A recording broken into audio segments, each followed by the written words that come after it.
Le 20 novembre 1979, à 5h30, tous ces hommes, alors lourdement armés, envahissent la grande mosquée de la Mecque, le sanctuaire le plus saint de l'islam. C'est le début du siège de la Mecque.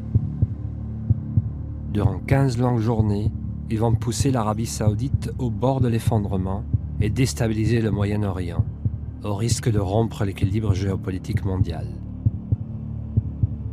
Leur chef est un prédicateur bédouin de 42 ans, né dans le désert saoudien, un ancien caporal de la garde nationale, Juhayman al-Utaybi.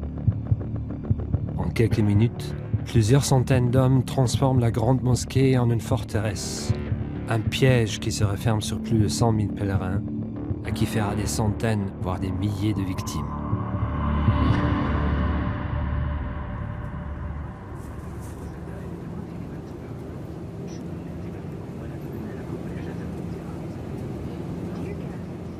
La version officielle du siège de la Mecque, qui me fut racontée en Arabie saoudite, soutenait qu'il ne s'agissait que d'un événement exceptionnel organisé par des fanatiques religieux et sans signification politique.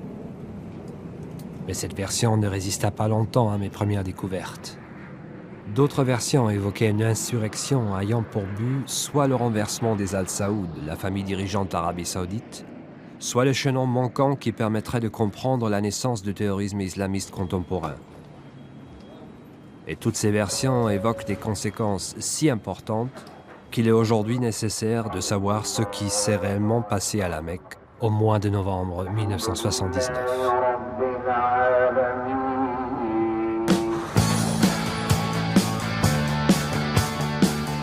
Le royaume d'Arabie saoudite est une monarchie absolue dirigée par les Al Saoud, la seule famille au monde à avoir donné son nom à un pays. Le roi règne sur 31 millions de sujets, dont les 2/3 n'ont pas 30 ans. Les larges autoroutes urbaines de la capitale, Riyad, sont autant de saignées qui témoignent d'une urbanisation récente, écrasant de sa modernité les vestiges d'une tradition ancestrale.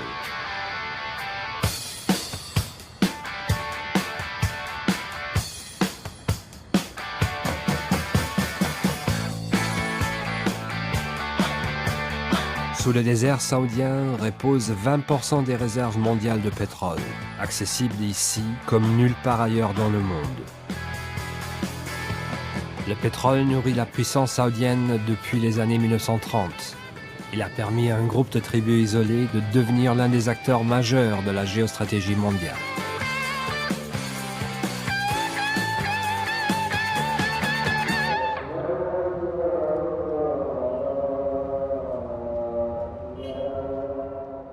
L'Arabie saoudite est le centre de l'islam. Chaque jour, plus d'1 milliard de musulmans prient et s'inclinent en direction de la grande mosquée de la Mecque, le cœur spirituel et le centre physique du monde musulman. Le pèlerinage à la Mecque est un des 5 piliers de l'islam. Chaque musulman doit au moins l'effectuer une fois dans sa vie. Pour les Al Saoud, être les gardiens de la Sainte Mosquée est la pierre angulaire de la légitimité religieuse de leur règne.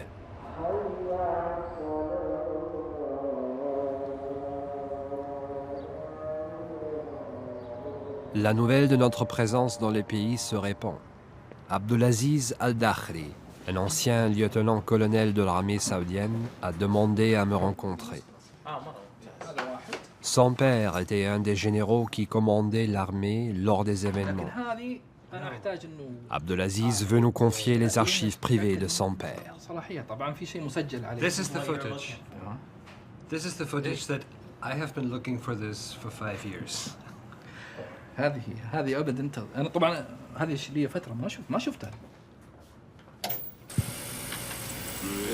Is the 1st of Muharram 1400. The time is 5:25 a.m. in the morning, and the faithful are gathered together, an air of spirituality, of faith and hope on this great dawn.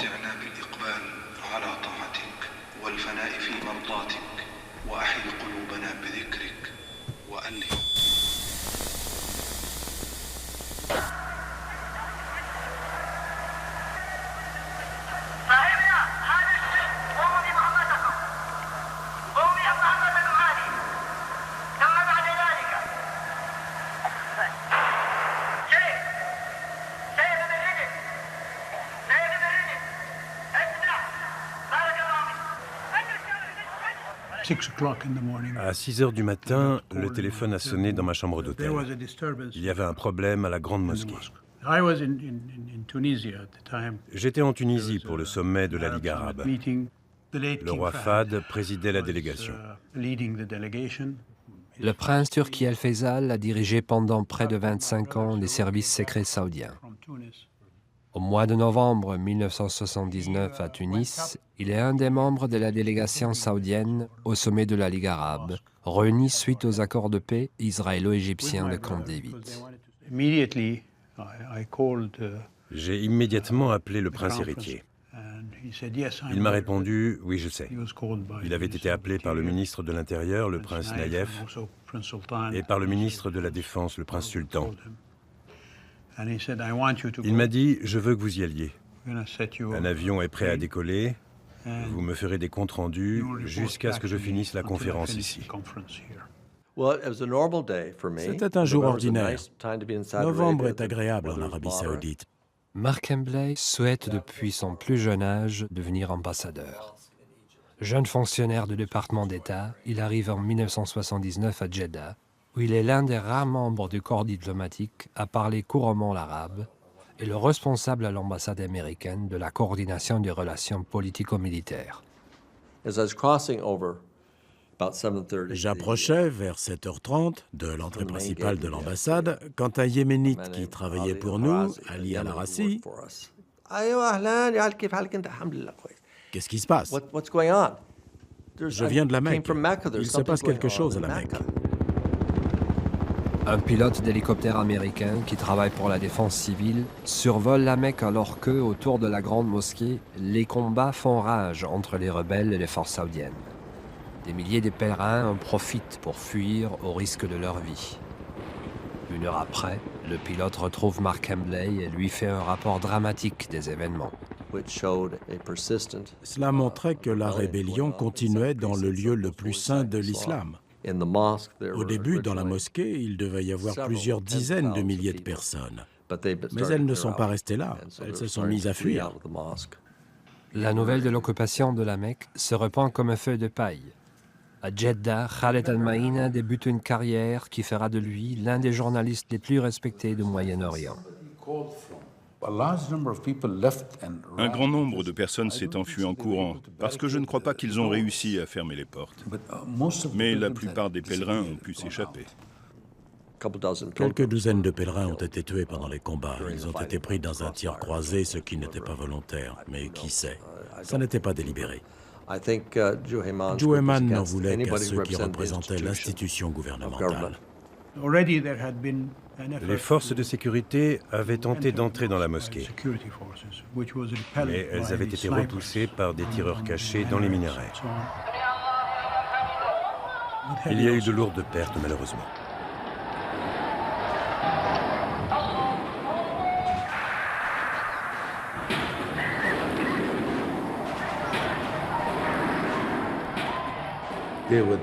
Mais ils étaient là. Nous pouvions voir très clairement leur déplacement sur les minarets. C'était comme une opération, comme un raid de commando.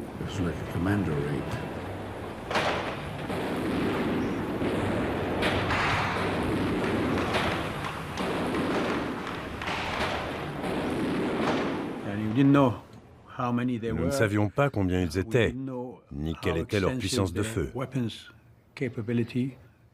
Alors nous avons envoyé des hommes pour évaluer la situation et nous faire un rapport. Et nous avons obtenu les premiers renseignements les concernant. Notre groupe a été fondé par plusieurs personnes à Médine, et en particulier par Juhayman Ben Saïf al-Utaybi. Au début des années 1970, Abdul Rahman al-Yamani est venu du Yémen, attiré par l'enseignement de la théologie dispensée à l'université islamique de Médine. Nos membres venaient de partout, du désert et des villes, de Médine, de Hara, de Jeddah, de la Mecque, de Riyad. C'était un mélange. Nasser Ozemi quitte l'Irak à 17 ans. Comme beaucoup d'autres jeunes du Moyen-Orient, il espère trouver en Arabie Saoudite, là où bat le cœur de l'islam, un nouveau sens à sa vie. À cette époque, il y avait une renaissance religieuse. Tout le monde était à la recherche de son rapport avec la religion. Il y avait de nombreux courants et il fallait choisir lequel suivre. Au début des années 1960, le roi Faisal a insufflé une nouvelle politique qui promeut la renaissance de la religion.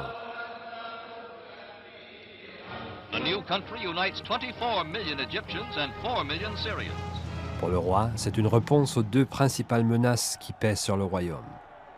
D'une part, le nationalisme arabe du président égyptien Gamal Abdel Nasser, qui veut unifier les Arabes pour s'opposer à la puissance des anciens colonisateurs, la Grande-Bretagne et la France, et à la politique impérialiste des États-Unis. Et d'autre part, l'influence grandissante du communisme, idéologie athée qui fait horreur aux Saoudiens. En conséquence, l'éducation islamique est devenue prépondérante. Beaucoup de livres islamiques ont été imprimés, édités et envoyés dans le monde entier pour prouver que l'État saoudien est un État islamique. Et en Arabie saoudite, la religion est devenue extrêmement importante.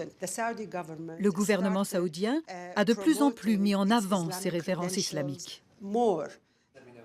Madawi Rachid enseigne l'anthropologie sociale à Londres.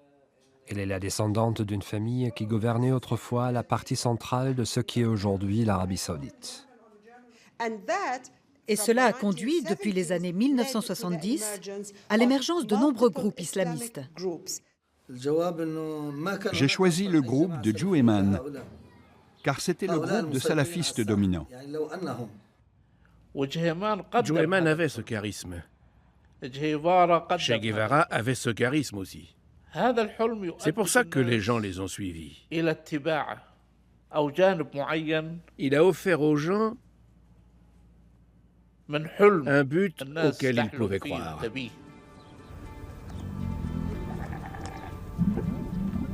Cette puissance trouve ses origines chez les Outayba, une des tribus bédouines d'Arabie.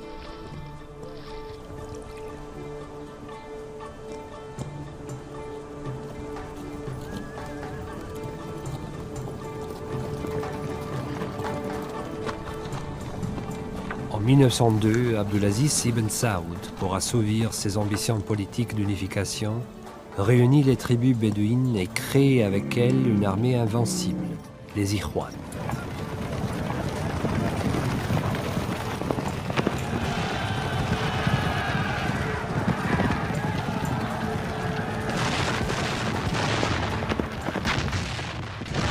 En 1926, à la tête de cette nouvelle armée, Abdulaziz a non seulement conquis la plus grande partie de la péninsule arabique, mais il a aussi pris le contrôle des sanctuaires sacrés de la Mecque et de Médine. Devenu roi, Abdulaziz signe des traités avec l'Empire britannique pour consolider les frontières de son royaume. En réponse, les Ikhwan se révoltent. Pour eux, Abdulaziz a trahi l'universalité de la guerre sainte. Avec l'aide des Britanniques, le jeune roi extermine les Ikhwan et leur ambition de répandre l'islam sur le monde. Reprenant 40 ans après le flambeau de ses ancêtres, Juhayman prône le retour à une religion pure qui montre aux jeunes bédouins le bon chemin pour ne plus vivre à la marge de la société. Je pense que, à ce moment-là, Juhayman offre à beaucoup de jeunes bédouins une clé essentielle. Il leur offre un moyen d'envisager ce qu'ils ont en commun dans un monde qui n'est vraiment pas fait pour eux. Spécialiste d'histoire urbaine et d'anthropologie sociale, Pascal Ménoré a vécu pendant plusieurs années en Arabie saoudite, où il étudie les groupes vivants en marge de la société. Le groupe était composé en majorité de jeunes bédouins, originaires des steppes et de l'arrière-pays de l'Arabie saoudite, venus dans les villes à la recherche d'une vie meilleure. Ils voulaient leur part de ce que l'on pourrait appeler le rêve saoudien, leur part de la richesse générée autour des grandes villes et autour de la dynastie au pouvoir.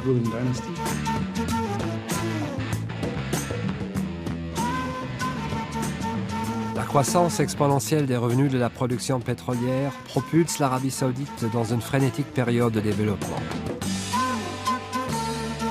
En construit des logements, des bureaux, des routes, des ports, des hôpitaux et des écoles.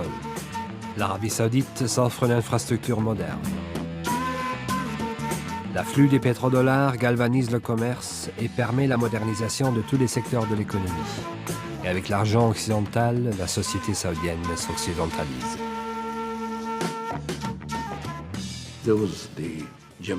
Il y avait une salle de cinéma célèbre, le Jamjoun. On pouvait voir un film, profiter de l'air conditionné pour seulement 5 riyals. Quand il faisait très chaud, c'était 3 riyals. J'ai vu ici, à Jeddah, des James Bond, Goldfinger et Bon baiser de Russie, et d'autres encore. On pouvait sortir, on ne se faisait accoster par personne. J'y allais avec mes cousines. J'ai beaucoup de cousines. Personne ne demandait qui est cette fille avec vous, quelle est son identité, quel est votre lien. La vie était comme ça à Jeddah. C'était une vie normale. Abu Mohammed al-Maktizi est considéré comme le plus important théoricien mondial de l'islamisme radical et du djihad. Les services secrets le surveillent en permanence. Fortement impressionné par le siège de la Mecque et ses conséquences, il s'attelle, à partir des années 1980, à faire connaître la pensée de Juhayman al-Otaibi et à promouvoir son enseignement dans les camps d'entraînement d'Al-Qaïda. Le groupe avait besoin d'acheter des choses. Mais sur les billets, il y avait l'image du roi. Ils pensaient que ce n'était pas correct, comme n'importe quelle représentation humaine. Donc, ils ont refusé toutes les images du roi. Mais ce n'était pas une action politique. Ils refusaient juste d'entrer dans une mosquée avec une image sur eux. Ce comportement a provoqué des problèmes avec les autorités. Et il y a eu aussi des problèmes avec les oulémas. Pendant le pèlerinage, le groupe de Juhayman se trouvait à la Mecque et prêchait face aux pèlerins. Ça a provoqué l'intervention de la police. Dès qu'ils voyaient une image du roi, ils la détruisaient. Pas dans un but politique, mais simplement parce que leur foi condamnait les images.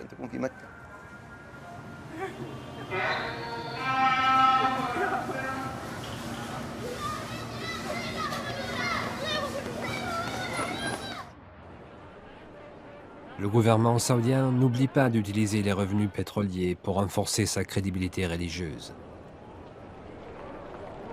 À la fin des années 1960, pour permettre un afflux toujours plus important des pèlerins à la Mecque, une des parties les plus anciennes de la grande mosquée est démolie.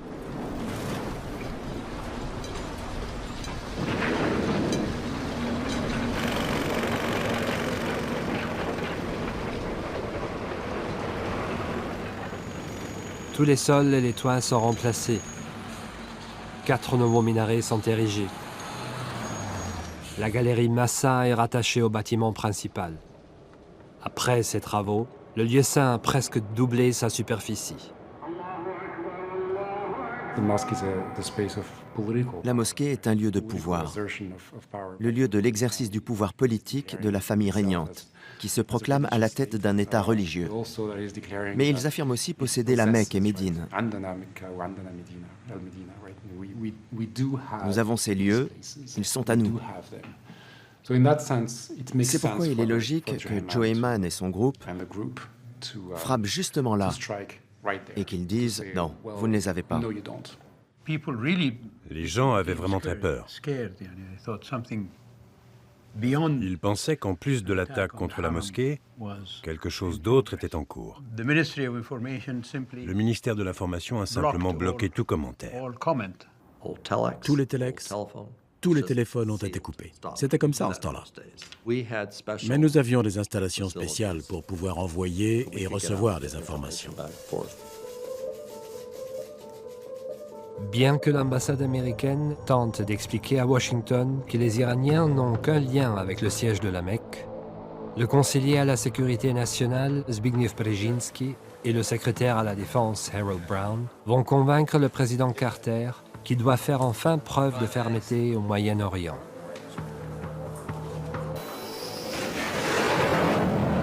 Le porte-avions USS Kitty Hawk et son groupe naval équipé de missiles nucléaires sont dépêchés sur le golfe Persique pour protéger les alliés saoudiens et envoyer un message d'avertissement à l'Iran. Mais à Téhéran, l'ayatollah Khomeini saisit une nouvelle fois l'occasion de désigner les Américains et leurs alliés saoudiens comme des ennemis de la révolution islamique iranienne. Il publie une déclaration incendiaire qui accuse l'Amérique et Israël d'avoir orchestré une attaque odieuse contre le lieu le plus saint de l'islam. Repris dans tout le Moyen-Orient, l'accusation de Khomeini alimente la colère anti-américaine dans le monde musulman. Le jour même, l'ambassade des États-Unis à Islamabad, au Pakistan, est occupée et incendiée. 6 personnes meurent, dont 2 Américains. Une semaine plus tard, en Libye, la foule attaque et brûle l'ambassade américaine à Tripoli. Le siège de la Mecque a mis le feu à tout le Moyen-Orient et a déjà coûté de nombreuses vies. Soumis à une forte pression internationale, le gouvernement saoudien ne peut plus maintenir le blackout sur l'information. Le 21 novembre, le ministre de l'Information a dû faire une déclaration disant qu'il n'y avait aucune preuve d'une implication étrangère dans les événements, qu'il s'agissait d'une affaire intérieure. Au moins, nous avons été innocentés de ça.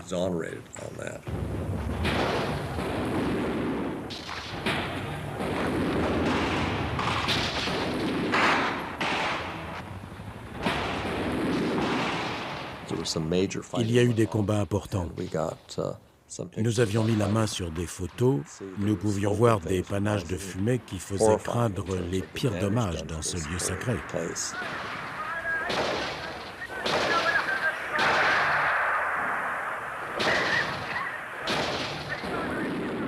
Il est strictement interdit par le prophète Mahomet de porter les armes dans la grande mosquée. Alors comment le gouvernement aurait-il pu agir sans la permission des oulémas? Il y a les oulémas et il y a le gouvernement, les princes et les savants. Les princes et les savants règnent ensemble. Pendant plus de 3 décennies, David Rundle a travaillé pour le département d'État américain. Il a consacré plus de la moitié de sa carrière à l'Arabie saoudite et est devenu le diplomate américain le plus expérimenté du royaume. D'une certaine façon, ils agissent comme une cour suprême, c'est-à-dire qu'ils rendent des décisions sur des questions importantes que le gouvernement écoute.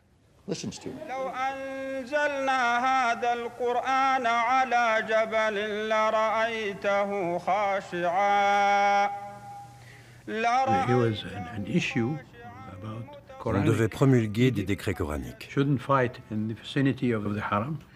ne pouvez pas vous battre dans un lieu saint, ni utiliser la force ou des armes contre la mosquée.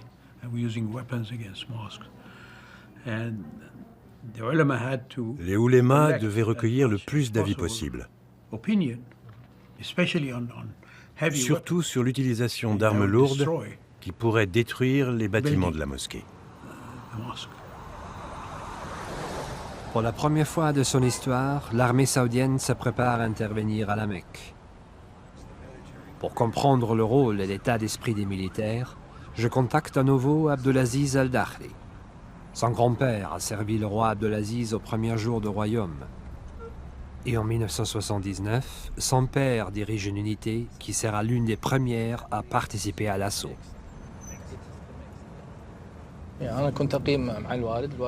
Mon père était général et il commandait une unité de l'armée à Tabouk, où l'on habitait.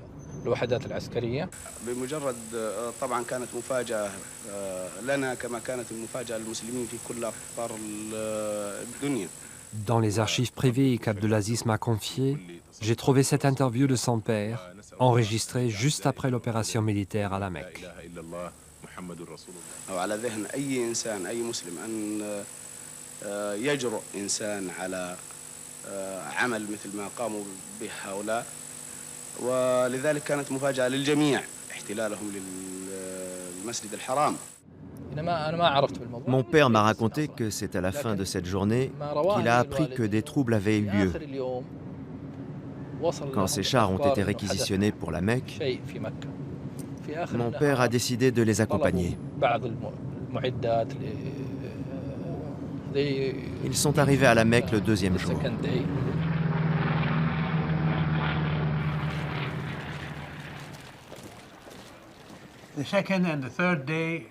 Le deuxième et le troisième jour, on a fait venir du matériel pour voir comment entrer dans la mosquée et ouvrir une brèche, éventuellement. Le conseil des oulémas connaît bien Juhayman et partage beaucoup de ses idées. Mais les oulémas ne peuvent pas accepter une rébellion au cœur de la grande mosquée.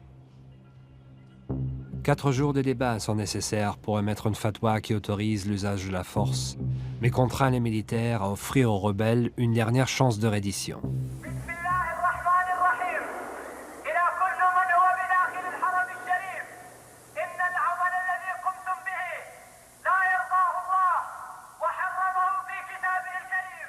Mais à l'appel des haut-parleurs, seul le silence fait écho. L'armée peut enfin agir.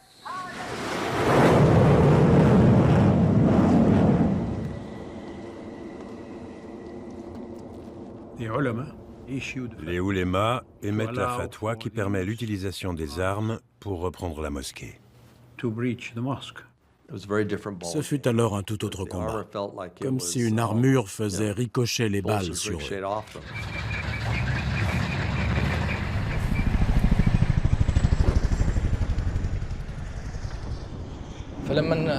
Quand l'opération militaire a commencé, c'est mon père qui a pris la tête de toutes les forces présentes.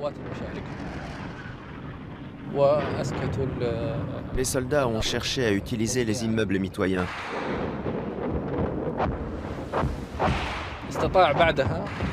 Mais il y avait des snipers dans les minarets.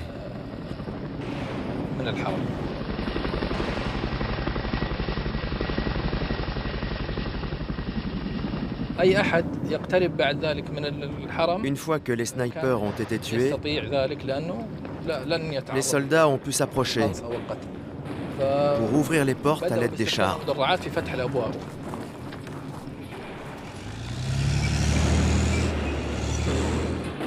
La résistance a été très forte. Ils ont lancé des cocktails Molotov. Plusieurs chars ont été incendiés, mais ce ne sont pas les chars qui ont souffert. Tous les soldats à l'intérieur ont été carbonisés par les flammes qui descendaient des tourelles. C'était vraiment ignoble. Vraiment. Quand les soldats sont entrés dans la mosquée, il y a eu des blessés et beaucoup de morts. L'opération a débuté par les toits, puis par le second étage. Ils ont été complètement nettoyés. Et enfin, le rez-de-chaussée.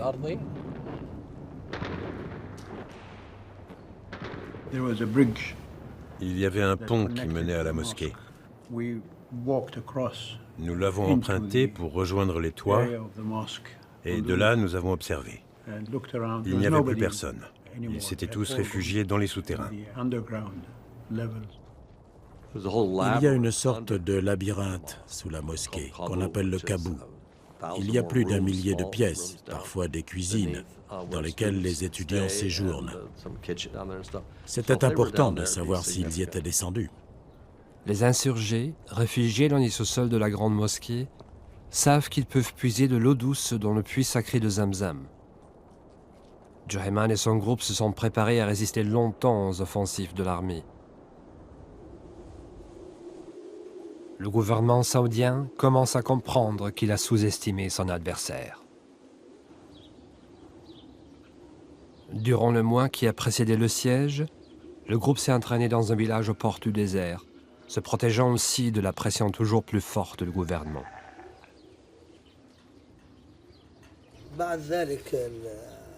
Il y a eu une campagne d'arrestation.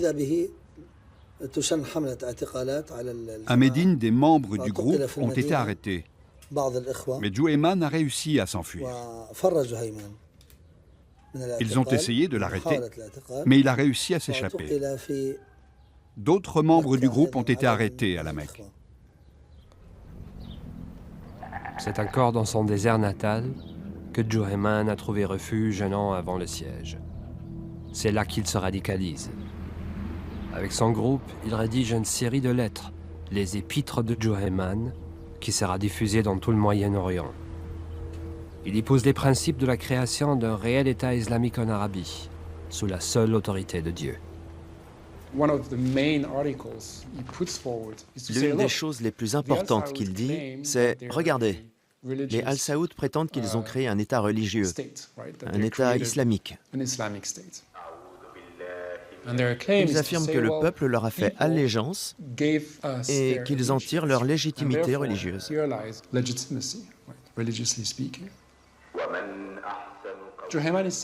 Juhayman dit « Non, ce n'est absolument pas exact. Ce n'est pas de cette façon que le pays est structuré. Ils ont obtenu notre allégeance en utilisant la force. » À partir de ça, Juhayman peut décider que le gouvernement saoudien n'a pas de légitimité et qu'en conséquence, il peut être renversé par la force. Le mercredi 28 novembre, les médias saoudiens diffusent des images des militaires en armes à côté de la Kaaba. Le gouvernement saoudien veut apporter la preuve qu'il est maintenant maître de la situation. Mais en vérité, la famille royale à Riyad et les forces militaires à la Mecque savent que les combats les plus difficiles restent à venir. L'idée est venue de mon ministère.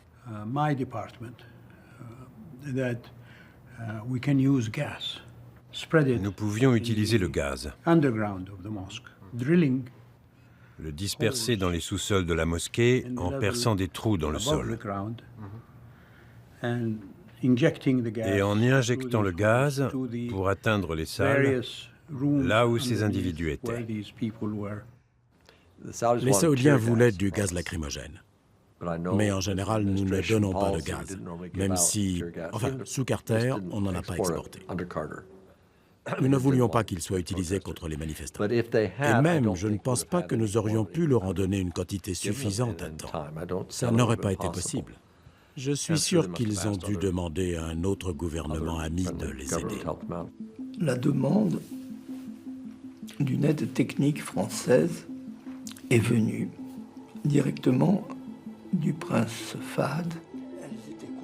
En 1979, Pierre Lafrance est le premier secrétaire de l'ambassade de France en Arabie Saoudite.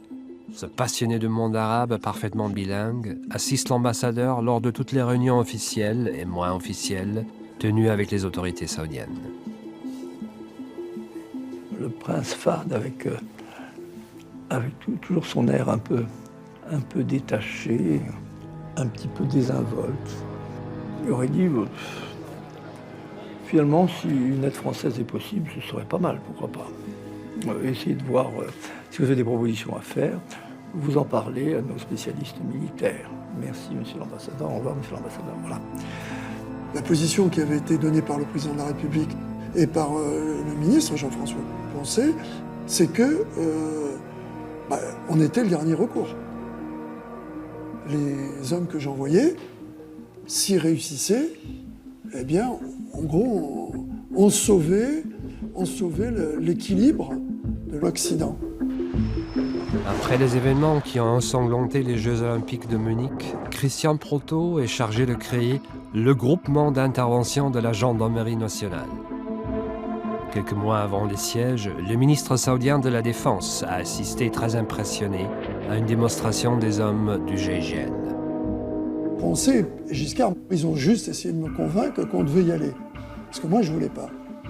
Et Giscard a eu cette phrase, il me dit « Mais vous avez vu les deux chocs pétroliers, si la Mecque tombe, vous imaginez ce que ça représente pour l'Occident. »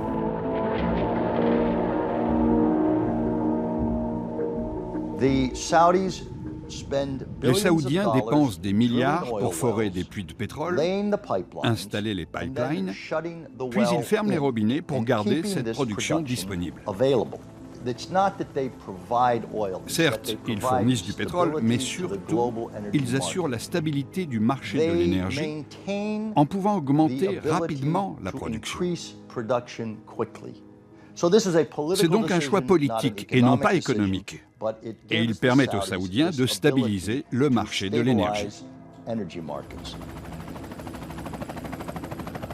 Si ce seul élément stable et contrôlable, avec qui on peut négocier, se met à échapper à la logique pétrolière, normale, à la logique de l'industrie pétrolière, alors là, où allons-nous?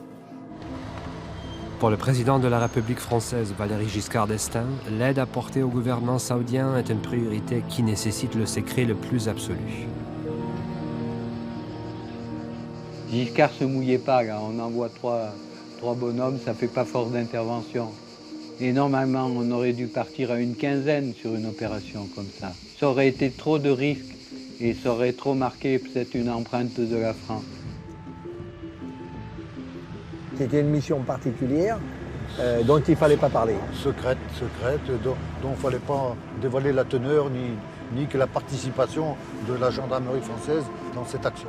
On savait qu'il y avait des choses qui se passaient à la Mecque.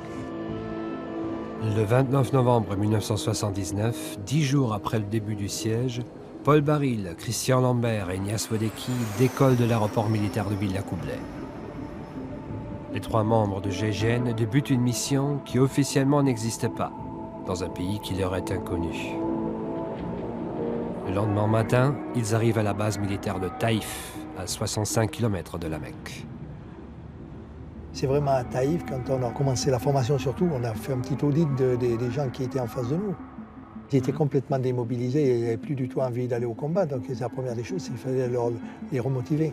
Là, on a constaté un peu l'ampleur des dégâts, parce que les gens ils avaient vécu des moments très difficiles.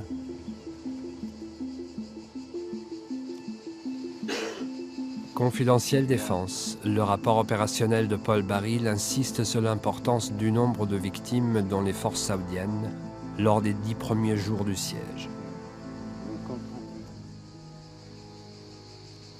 La garde nationale, entraînée habituellement par un général américain, a eu 1000 morts le premier jour. Elle a été totalement décimée. Ça a été un déluge de feu et un déluge de morts. Quand on parle de 100 morts, on ne comptabilisait pas les gens. Personne ne sait combien réellement il y a eu de morts. Parce que c'est quand même aujourd'hui, vous comparez, c'est la plus grande prise d'otages qu'il y ait jamais eu. Ça, c'est le plan de la Mecque. On cherchait à localiser les gens, les groupes, etc. Mais on ne savait pas si c'était des otages ou des preneurs d'otages. On leur a proposé un plan qu'ils n'attendaient pas, c'est-à-dire de les pousser dans les sous-sols souterrains et de gazer tout le monde. Donc moi j'ai fait un calcul, j'ai sorti tout le CB dont on disposait en France. Et on a sorti 300 kilos de CB pur. 300 kilos de CB pur? Oui, c'est monstrueux. Hein. Aux premières heures du jour, le 3 décembre 1979, 300 kilos de CB, un gaz lacrymogène liquide et non dilué, arrive sur la base aérienne de Taïf. On a fait de la formation sur les matériels. On leur a appris à mettre des masques à gaz. On leur a fait comprendre qu'il fallait faire confiance au matériel, que il tenait tout seul. On a réussi en peu de temps à les remotiver et surtout leur donner l'envie d'aller au combat. Alors que la Mecque, les militaires saoudiens prennent position, Paul Baril, Christian Lambert et Ignace Vodecki sont consignés dans leur chambre d'hôtel à Taïf. Les 3 hommes ressentent leur soudaine mise à l'écart comme un danger.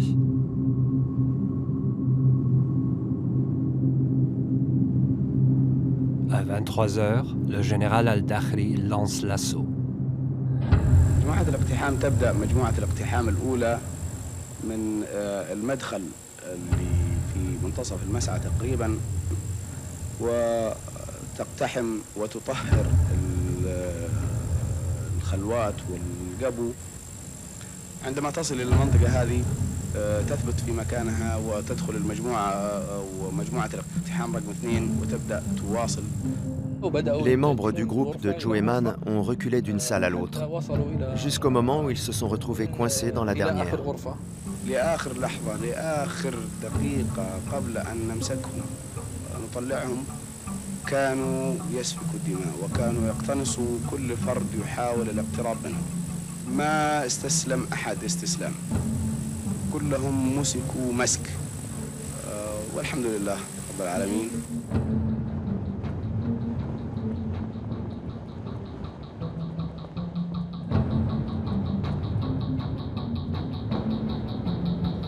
Juhayman était avec 22 personnes dans cette pièce. Une petite pièce. La dernière pièce.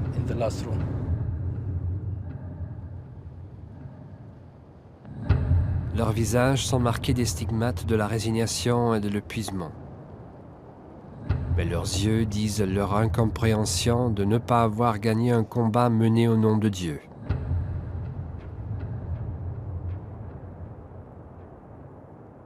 Impossible de savoir qui, parmi les 63 derniers disciples, pensait encore que Juhayman les conduirait à la victoire finale et au renversement de la maison des Saouds, qui pour eux a usurpé un pouvoir qui n'appartient qu'à Dieu.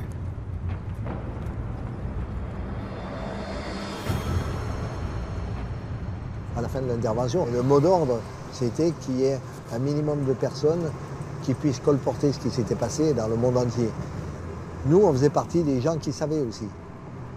Et lorsqu'on a terminé l'émission, qu'on est parti de Taïf pour aller à Riyad, on s'est dit, ils risquent de nous faire péter l'avion en l'air. On s'est dit, on va jamais arriver à Riyad. Et à l'aéroport, les revolvers qu'on avait, les grenades, on les a mis dans les toilettes de l'aéroport. On dégageait.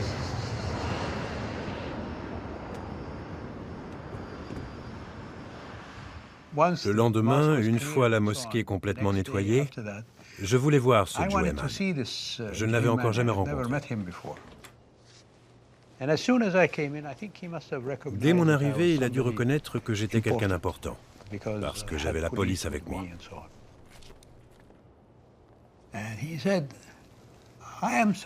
Il me dit, je suis désolé, je me repens. S'il vous plaît, dites à mon père, le roi Khaled, que je me repens de mes péchés, que je suis un fidèle serviteur d'Allah et que j'ai hâte d'être disculpé.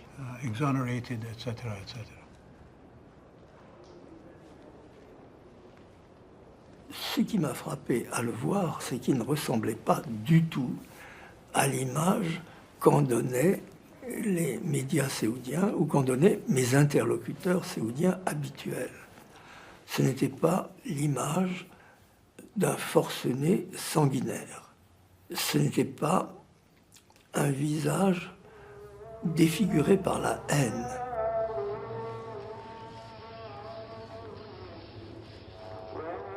Au premier jour de janvier 1980, Juhayman et 63 de ses disciples sont décapités simultanément dans cette ville d'Arabie Saoudite.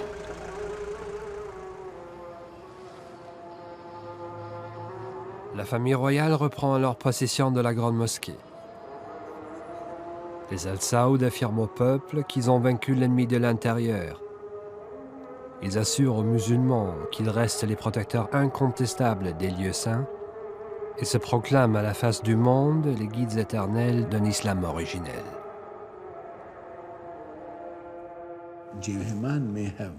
Juhayman a peut-être perdu la bataille, mais il a gagné la guerre. Parce qu'après ça, une énorme répression s'est abattue et elle a touché tous les aspects de notre vie.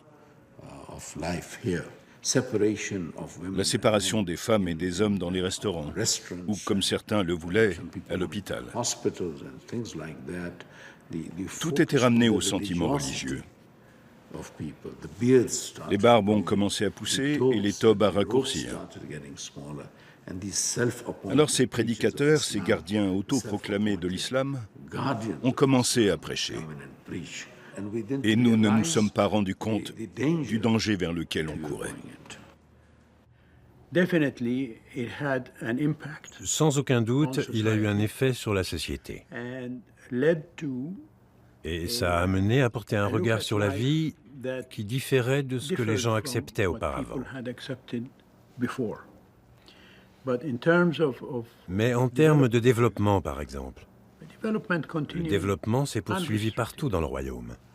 Qu'il s'agisse d'écoles, d'hôpitaux, d'infrastructures.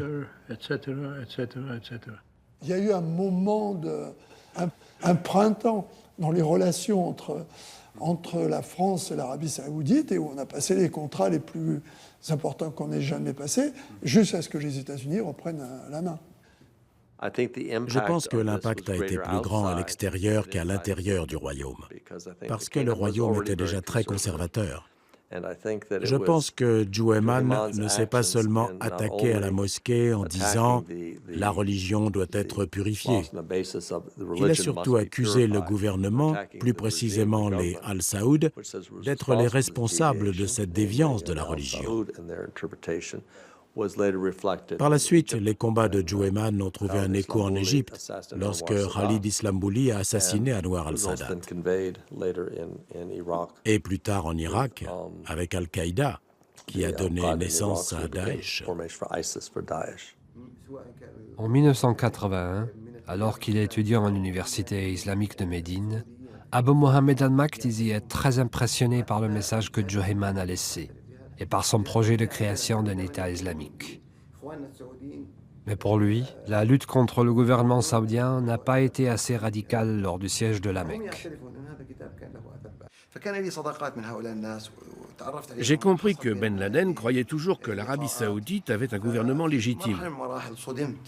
J'étais profondément choqué que Oussama Ben Laden pense encore que ce pays était un pays islamique légitime et qu'il ne l'ait pas encore déclaré comme illégitime. J'ai écrit ce livre, Les preuves évidentes de l'impiété de l'Arabie saoudite. Oussama Ben Laden est devenu un autre homme après avoir lu ce livre. Ce livre a eu un tel impact que Ben Laden et beaucoup d'autres ont changé leur façon de penser. En 1979, l'action de Jueman a été un signal d'alarme pour le régime saoudien et pour Fahd, qui est devenu roi en 1980. Il s'est rendu compte qu'il y avait dans son propre pays une tendance très radicale, qui n'a pas fait beaucoup de bruit jusqu'au jour où elle en a fait de façon dramatique. Le gouvernement saoudien a financé et soutenu politiquement le djihad afghan. Ils ont encouragé le voyage des Saoudiens en Afghanistan. Ils ont donné des billets d'avion gratuits pour participer au djihad. Et je pense qu'ils avaient en tête l'idée selon laquelle la trop grande effervescence des djihadistes en Arabie saoudite pouvait être résorbée en la guidant à l'extérieur du pays. Les Saoudiens ont soutenu les mauvaises personnes. Ils ont eu des organisations caritatives qui n'étaient pas bien contrôlées. Ils ont prôné une idéologie qui a nourri une intolérance envers les autres musulmans et envers les non-musulmans. Il n'y a aucun doute là-dessus. Au cours des 15 dernières années, ça n'a pas commencé la semaine dernière. Le 11 septembre, c'était il y a presque 20 ans. Ils ont commencé à juguler de manière radicale le financement du terrorisme, à réécrire leurs manuels scolaires, à obliger leurs œuvres à être réellement caritatives. Ils ont essayé d'être un bon allié dans la guerre contre le terrorisme. C'est intéressant de voir comment l'histoire de Jueman réapparaît en Arabie saoudite. Elle réapparaît chaque fois qu'on accuse les Al Saoud d'être à l'origine du terrorisme.